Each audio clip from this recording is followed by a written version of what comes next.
Outdoors Bound on WFXR News. Brought to you by these sponsors. Outdoors Bound this morning as Virginia's James River has become a bucket list destination for thousands of people from all over the world. They come in search of the fish of a lifetime. That's right. While that fishery is a tourism goldmine, it's also required an extremely balancing act. WFXR George NOLEFF has, well, the story. A day in the life of a trophy blue cat captain starts before sunrise. There's bait to be caught. This time of the year, you know, that size fish right there will yield about 3 to 4 pieces of bait. And rigs to be tied. Get your finger out of there. Kind of waiting for this tide to start coming in, which I think it is coming in. You're just not seeing it on the surface because of this wind direction. And then there's the matter of finding fish. Fortunately, on a world-class fishery like the tidal James River, that does not take long. It's a little 25-pound blue to get the day started.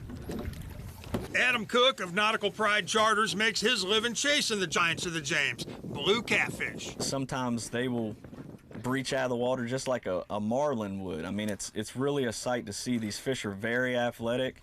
When they get above 30 pounds, they are the biggest and baddest fish that swims in North America. Right in the corner of the mouth where you want to see it.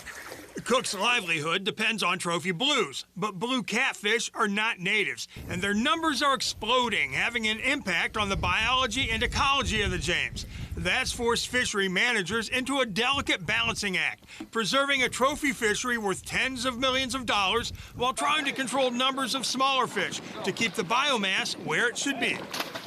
We're not looking to, push the population way down. We just want to get it under control so that we can support our fisheries and we can still, protect our native species that we love.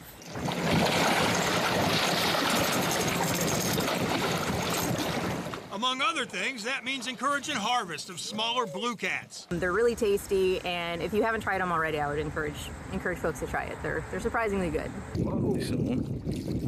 Close to 30. Fewer blue cats also mean bigger blue cats. With less competition, the blue catfish in the river can grow larger, keeping trophy guides like Cook in business. It's a great experience for families, kids, and people that just overall, enjoy the tug of a trophy class fish. Oh, tugging now. Mm-hmm. Wow. Now, in addition to fisheries management, the Virginia Department of Agriculture is also getting involved.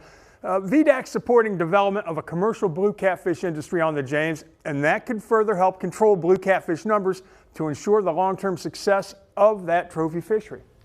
And so, speaking of all this fish, you've sampled it before, is that right? I have sampled it before, and you're about to sample it because I brought some back. When I was out with guide Adam Cook, who we had in that story, we caught a couple of smaller eater-sized cats, blue cats. I brought them back, and what do you think? And I got one Cajun style, one with lemon thyme. Let me tell you, this is the best segment ever. Not only do we get to eat, however, it is so fresh. It's buttery. It's very buttery. It just melts. Yes. Yep. Back to proper fish handling procedures. Keep it on ice. Flash freeze it if you're going to eat it later, or eat it right then. But this was on ice and flash frozen. Oh, so my goodness. Bon appetit. Don't mind if I do. George, this is one of the most tastiest Outdoors Bound segment you have ever given us, and we love that. Thank you so much for joining us this morning. Thank you.